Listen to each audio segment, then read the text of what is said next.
এত কথাবার্তা হচ্ছে তৃণমূলের নেতাদের অস্থায়ী কাজের জন্য, যদিও আমি ব্যক্তিগতভাবে মনে করি যে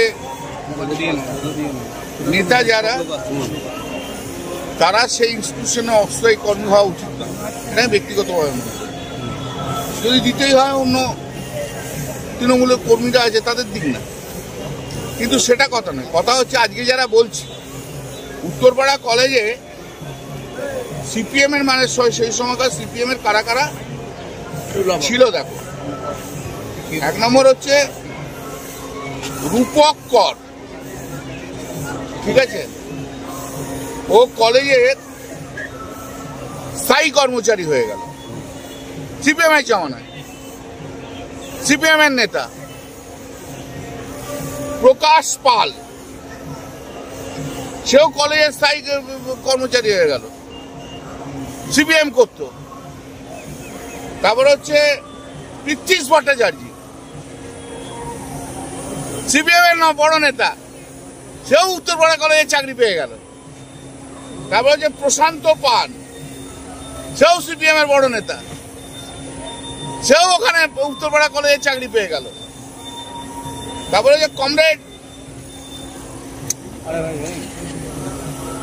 বাসুদেব সামন্ত, সেও বড় নেতা, সেও ওখানে চাকরি পেয়ে গেল। তারপরে হচ্ছে কমরেড বাসুদেব নস্কর,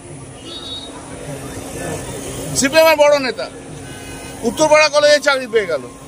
তা সিপিএম জমানায় যত সিপিএম এর নেতাদের সব ঢুকিয়ে দিয়ে চলে গেছে। এরা তো রিটায়ার তো এখন করবে না, রিটায়ার করতে করতে 2030-40 হয়ে যাবে। তা আমাদের লোক ঢোকাবে কোথায়? কোনো কেউ ঢোকানোর জায়গাই নেই কারো। সিপিএম সব খেয়ে নিয়ে চলে গেছে পশ্চিমবাংলায়, আর বিজেপির সব জন্ম হয়নি তখনও। মোদী এসে কি বলবে? নরেন্দ্র মোদী যদি সিপিএম জমানায় এখানে আসতো বলতো তাহলে বুঝতে পারতাম। নরেন্দ্র মোদী তো এখানে আসছে যখন তো পশ্চিমবাংলায় গণতন্ত্র আছে। পশ্চিমবাংলায় যখন গণতন্ত্র ছিল না তখন নরেন্দ্র মোদীর হিম্মত হয়নি পশ্চিমবাংলায় আসার, অমিত শাহের হিম্মত হয়নি পশ্চিমবাংলায় আসার সিপিএম এর বিরুদ্ধে লড়াই করার জন্য। এটা সুখের দিনে সব আসছে। ও মোদী আসুক আর যোগী আসুক, হবে না কিছুই। একটু বড় বড় কথা বলবে, কিছুই হবে না। এখানে মমতা ব্যানার্জি ছাড়া কোনো জায়গা নেই। আর এই যে সবচেয়ে বেশি রেপ কোথায় হচ্ছে ভাই, তোমরা তো দেখাবে না।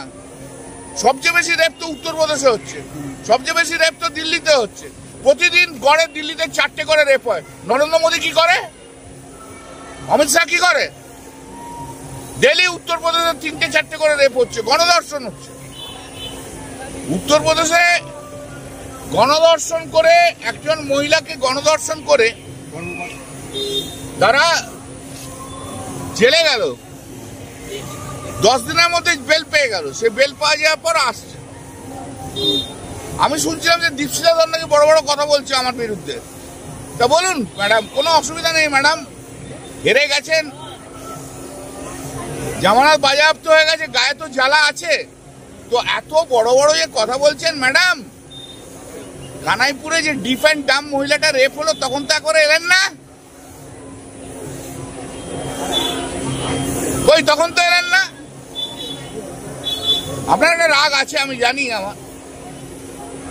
আর এটাকে পাপিয়া অধিকারী না কে আছে না, ফিল্মস্টার না কি আছে, সে নাকি আমাকে বলে যে ল্যাম্প পোস্টে বেঁধে মারবে।